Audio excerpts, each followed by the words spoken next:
Guys, welcome to my channel silver stories. और आज हम बात करने वाले हैं एक ऐसे वायरस के बारे में जो न्यूज़ चैनल्स पे एकदम छाया हुआ है।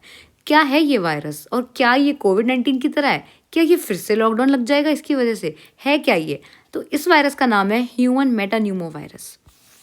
आइए इस वीडियो के बारे में देखते हैं आज आप इस वीडियो में क्या क्या सीखने वाले हैं। आज हम बात करेंगे इस चीज़ के बारे में, क्या एग्जाम डिले हो जाएंगे, क्या लॉकडाउन फिर से लगेगा, क्या क्लासेस फिर से ऑनलाइन स्टार्ट हो जाएंगी, और ये HMPV वायरस है क्या जिसका हम नाम इतना ज़्यादा सुन रहे हैं, और कैसे कैसे क्या क्या प्रिकॉशंस हैं जो हम कर सकते हैं, और कैसे कैसे हम इसका डायग्नोसिस कर सकते हैं, कैसे हम इससे बच सकते हैं। इस बारे में आज हम देखने वाले हैं। चलिए देखते हैं क्या है HMPV वायरस। ये एक ऐसा वायरस है जो हमें सबसे पहले 2001 में मिला था इन नेदरलैंड्स।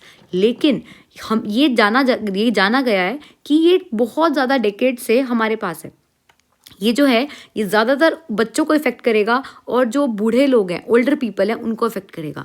और साथ ही साथ immuno compromised individuals, immuno compromise का मतलब है जिनका इम्यून सिस्टम ढंग से काम नहीं कर रहा है या थोड़ा वीक हो गया है। एंड आफ्टर कोविड हम ये देख सकते हैं कि ज़्यादातर इंडिविजुअल्स का जो इम्यून सिस्टम है वो काफ़ी ज़्यादा वीक हो गया है। तो इसलिए ये वायरस सभी को फैल सकता है, लेकिन ज़्यादा जो प्रिवेंशन है वो चिल्ड्रन को और ओल्डर पीपल को करनी चाहिए। नेक्स्ट, इस जो वायरस है इसके सिम्टम्स क्या क्या होते हैं। इसके सिम्टम्स हैं कफ होना, फीवर हो जाना, नेजल कंजेशन, रनी नोज, इस तरह की जो चीज़ें हैं वो इस चीज़ की सिम्टम्स हैं, वो इस वायरस के सिम्टम्स हैं। अब हम इनके सिम्टम्स देख लेते हैं अच्छे से। सबसे पहले कफ, खांसी, नेजल कंजेशन या रनी नोज, जब नाक में से पानी बहने लगता है, फीवर हो जाना, बुखार हो जाना, सोर थ्रोट, गले में दर्द रहता है जब, शॉर्टनेस ऑफ ब्रेथ, ढंग से सांस नहीं आती, वीजिंग, जब सांस लेते वक्त आवाज़ आती है उसको बोलते हैं वीजिंग, थकान होना, बहुत ज़्यादा थकान होना, फटीग, टायर्डनेस, न्यूमोनिया तक इससे हो सकता है, ब्रीदिंग में बहुत ज़्यादा डिफिकल्टी हो सकती है, और बच्चों में भूख मर जाना, लॉस ऑफ एपेटाइट होना। ये सारे के सारे सिम्टम्स हैं हमारे HMPV वायरस के। अब ये स्प्रेड कैसे होता है हम ये देख लेते हैं। आपको इसके स्प्रेड्स को देख के बिल्कुल कोविड-19 की याद आ जाने वाली है, क्योंकि ये बिल्कुल कोविड-19 की तरह फैलता है। पर्सन टू पर्सन कॉन्टैक्ट, अगर आप किसी सिक पर्सन के कॉन्टैक्ट में हो और आप उनके साथ हैंडशेक करते हो या आप उनको टच करते हो तो ये फैल सकता है। Another is respiratory droplets, if someone sneezed और समवन कफ, और उसका जो उसके पार्टिकल्स हैं अगर वो दूसरे पर्सन के कांटेक्ट में आ गए, उसके रेस्पिरेटरी ट्रैक्ट में वो ड्रॉपलेट्स चले गए, तो उस वजह से उस हेल्दी इंडिविजुअल को भी वो वायरस इन्फेक्ट कर सकता है। Third one is contaminated surfaces. For example, the virus is spread on a surface and then you put your hands on them and आप टच कर देते हो उसे, और वही हाथ आप अपने माउथ पे, अपने नोज़ पे, अपनी आईज़ पे लगा लेते हो, तो आपको ये वायरस तब भी इन्फेक्ट कर सकता है।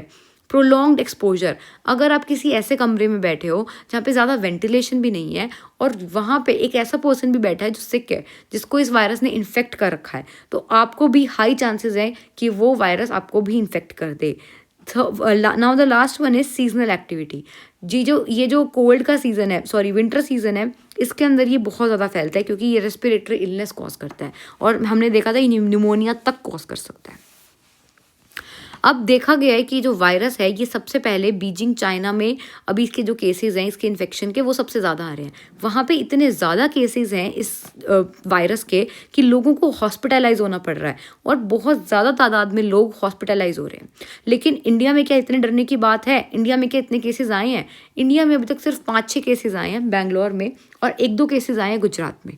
और हमारी ये जो हेल्थ मिनिस्ट्री है उसने एडवाइस किया है कि हम कोविड-19 की तरह उसको पैनिक स्टेट में ना लेकर जाएं। लेकिन पैनिक ना होने का मतलब ये नहीं है कि आप अपना प्रिवेंशन नहीं करेंगे। हेल्थ मिनिस्ट्री ने ये भी एडवाइस किया है कि आपको अपना प्रिवेंशन अच्छे से करना है। प्रिवेंशन अच्छे से का मतलब आपको ज़्यादा क्राउडेड प्लेसेस पर नहीं जाना है, आपको अपने hands properly time to time wash करने हैं। Now let us see HMPV virus है क्या, इसके बारे में अच्छे से और जानते हैं ज़रा। ये जो वायरस है इसका नाम है ह्यूमन मेटान्यूमो वायरस, और ये एक ऐसी फैमिली से बिलोंग करता है जिससे मीसल्स भी बिलोंग करता है, जिसका नाम है पैरामिक्सियोवर्डे। अब ये जो वायरस है ये आइडेंटिफाई तो किया गया था 2001 में, एज आई टोल्ड यू, लेकिन ये काफ़ी डेकेड से हमारे पास है। इसके जो सिम्टम्स हैं वो हमने जैसे अभी भी डिस्कस किए, कफ होना, फीवर, कंजेशन, वीजिंग, और इन सब की वजह से रेस्पिरेटरी इलनेस बढ़ सकती है। ज़्यादा खतरा चिल्ड्रन और ओल्डर पीपल को है, या फिर जो इम्यूनो कॉम्प्रोमाइज्ड इंडिविजुअल्स हैं। हम इसका प्रिवेंशन कैसे कर सकते हैं? हमें मास्क यूज़ करने चाहिए, हमें ऐसी क्राउडेड प्लेसेस पर नहीं जाना चाहिए और हमें क्लोज कॉन्टैक्ट अवॉइड करना चाहिए। अब क्या लॉकडाउन पॉसिबल है? अभी तक ऐसी कोई भी न्यूज़ नहीं आई है कि लॉकडाउन लग सकता है और हमें वापस से ऑनलाइन स्कूल्स होंगे और एग्ज़ाम्स कैंसिल हो जाएंगे। अभी तक ऐसी कोई भी न्यूज़ नहीं आई है, क्योंकि हेल्थ मिनिस्ट्री ने बोला है और WHO ने बोला है कि ये वायरस जो है वो इतना ज़्यादा स्प्रेडेबल नहीं है कि ये हर जगह स्प्रेड हो जाए। लेकिन क्या हमें इस वजह से प्रिकॉशंस नहीं करने चाहिए? रॉन्ग। हमें प्रिकॉशंस लेने हैं। हमें ऐसे क्राउडेड प्लेसेस पर नहीं जाना है जहाँ पे हमें इस इन्फेक्शन के चांसेस बढ़ जाएं। तो हमें अपने हिसाब से उस तरह के प्रिकॉशंस लेने हैं।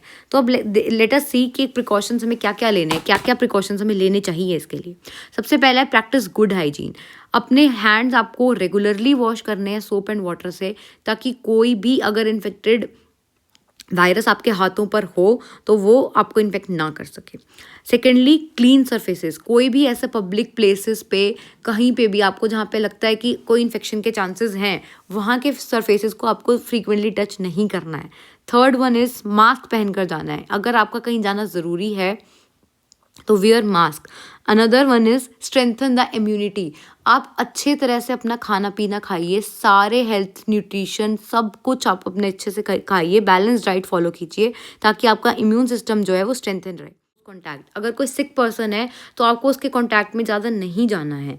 एंड लास्ट वन इज़, अगर आप बीमार हैं तो आप प्लीज़ घर पर रहिए, क्योंकि अगर आप कहीं ऐसी जगह पर जाएंगे तो आप वो वायरस को स्प्रेड करेंगे। Thank you so much guys for watching this video. If you find this video helpful then please like it and share it to your friends. Thank you so much.